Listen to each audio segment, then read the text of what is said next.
ನಾಪಕ್ಲು ವ್ಯಾಪ್ತಿಯಲ್ಲಿ ಕಳೆದ 2 ದಿನಗಳಿಂದ ಪುಷ್ಯ ಮಳೆಯ ಆರ್ಭಟ ಜೋರಾಗಿದ್ದು, ನಾಪಕ್ಲು ಗ್ರಾಮ ಪಂಚಾಯಿತಿ ವ್ಯಾಪ್ತಿಗೆ ಒಳಪಟ್ಟ ಬೇತು ಗ್ರಾಮದಲ್ಲಿ ಮನೆಯೊಂದು ಕುಸಿದು ಬಿದ್ದು ಮನೆ ಮಂದಿ ಪ್ರಾಣಾಪಾಯದಿಂದ ಪಾರಾದ ಘಟನೆ ಶುಕ್ರವಾರ ಮಧ್ಯರಾತ್ರಿ ನಡೆದಿದೆ. ಬೇತು ಗ್ರಾಮದ ಕಾರೆಕಾಡು ನಿವಾಸಿ ಬುಷ್ರಾ ಅಬ್ದುಲ್ಲಾ ಎಂಬುವರ ವಾಸದ ಮನೆಯು ಶುಕ್ರವಾರ ಮಧ್ಯರಾತ್ರಿ ಸುರಿದ ಭಾರೀ ಗಾಳಿ ಮಳೆಗೆ ಏಕಾಏಕಿ ಕುಸಿದು ಬಿದ್ದಿದೆ.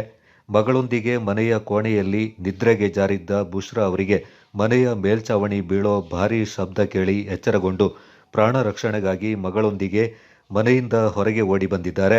ಇದೇ ಸಂದರ್ಭ ಮಗಳ ಕೈಗೆ ಮನೆಯ ಇಟ್ಟಿಗೆ ಬಿದ್ದು ಗಾಯಗಳಾಗಿದ್ದು, ಅದೃಷ್ಟವಶಾತ್ ಪ್ರಾಣಾಪಾಯದಿಂದ ಪಾರಾಗಿದ್ದಾರೆ. ಗಾಳಿ ಮಳೆಯಿಂದಾಗಿ ಮನೆಯ ಹಿಂಭಾಗ ಮತ್ತು ಮಧ್ಯಭಾಗದ ಮೇಲ್ಛಾವಣಿ ಸಂಪೂರ್ಣ ಕುಸಿದಿದ್ದು, ಗೋಡೆಗಳೆಲ್ಲ ಬಿರುಕು ಬಿಟ್ಟು ಮನೆ ಸಂಪೂರ್ಣ ಕುಸಿದು ಬೀಳುವ ಹಂತಕ್ಕೆ ತಲುಪಿದೆ. ಇದರಿಂದ ಮನೆ ಕಳ್ಕೊಂಡ ಕುಟುಂಬ ಸೂರಿಲ್ಲದೆ ಕಂಗಾಲಾಗಿದ್ದಾರೆ. ಸ್ಥಳಕ್ಕೆ ನಾಪಕ್ಲು ಕಂದಾಯ ಇಲಾಖೆಯ ಗ್ರಾಮ ಲೆಕ್ಕಿಗ ಅಮೃತ, ಪಂಚಾಯಿತಿ ಸದಸ್ಯ ಕುಸು ಕುಶಾಲಪ್ಪ, ಕಂದಾಯ ಇಲಾಖೆಯ ಸಿಬ್ಬಂದಿ ತಿಮ್ಮಣ್ಣ ಭೇಟಿ ನೀಡಿ ಪರಿಶೀಲನೆ ನಡೆಸಿದ್ದಾರೆ.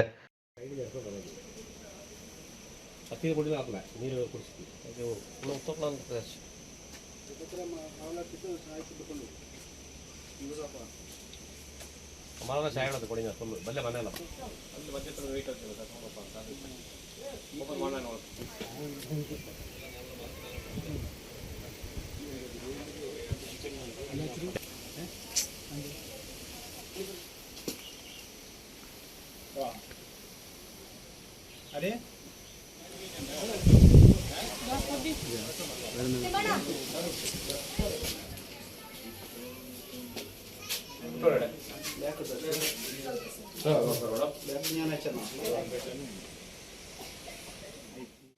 ಹನ್ನೊಂದರೆಗೆ ಮೇಲೆ ಫುಲ್ ಬೀಳೋದು ನೋಡಿ ನಾವು ಓಡಿದ್ದು.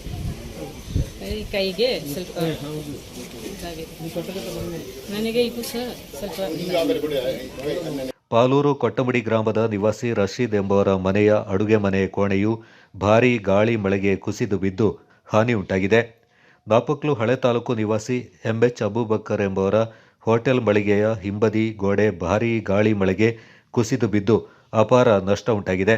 ನರಿಯಂದಡ ಗ್ರಾಮ ಪಂಚಾಯಿತಿ ವ್ಯಾಪ್ತಿಯ ಕರಡ ಗ್ರಾಮದ ನಿವಾಸಿ ಉಲ್ಲಾಸ್ ಎಂಬುವರ ವಾಸದ ಮನೆಯ ಮೇಲ್ಛಾವಣಿ ಮತ್ತು ಮನೆಯ ಗೋಡೆ ಗಾಳಿ ಮಳೆಯಿಂದ ಕುಸಿದು ಅಪಾರ ನಷ್ಟ ಸಂಭವಿಸಿದೆ. ಸ್ಥಳಕ್ಕೆ ನಾಪಕ್ಲು ಕಂದಾಯ ಪರಿವೀಕ್ಷಕ ರವಿಕುಮಾರ್ ಭೇಟಿ ನೀಡಿ ಪರಿಶೀಲನೆ ನಡೆಸಿದ್ದಾರೆ. ಕಳೆದ 2 ದಿನಗಳಿಂದ ನಾಪಕ್ಲು ವ್ಯಾಪ್ತಿಯಲ್ಲಿ ಭಾರೀ ಗಾಳಿಯೊಂದಿಗೆ ಅಬ್ಬರಿಸಿದ ಪುಷ್ಯ ಮಳೆಯಿಂದ ಕಾವೇರಿ ನದಿ ಮೈದುಂಬಿ ಹರಿದು ನಾಪಕ್ಲು ಮೂರ್ನಾಡು ಮುಖ್ಯ ರಸ್ತೆ ಹಾಗೂ ನಾಪಕ್ಲು ಗ್ರಾಮ ಪಂಚಾಯಿತಿ ವ್ಯಾಪ್ತಿಯ ಚೆರಿಯಪರಂಬು ಕಲ್ಲುಮಟ್ಟೆ ಗ್ರಾಮಕ್ಕೆ ಸಂಪರ್ಕ ಕಲ್ಪಿಸುವ ರಸ್ತೆ ಮತ್ತು ಬೇತು ಗ್ರಾಮದಿಂದ ಬಲಮುರಿ ಪಾರಾಣೆ ಗ್ರಾಮಕ್ಕೆ ಸಂಪರ್ಕ ಕಲ್ಪಿಸುವ ಮಕ್ಕಿಕಡವು ರಸ್ತೆಯಲ್ಲಿ ಪ್ರವಾಹ ಬಂದು ಸಂಚಾರ ಸ್ಥಗಿತಗೊಂಡಿದೆ. Kodagu channel news, Zakariya, Napoklu.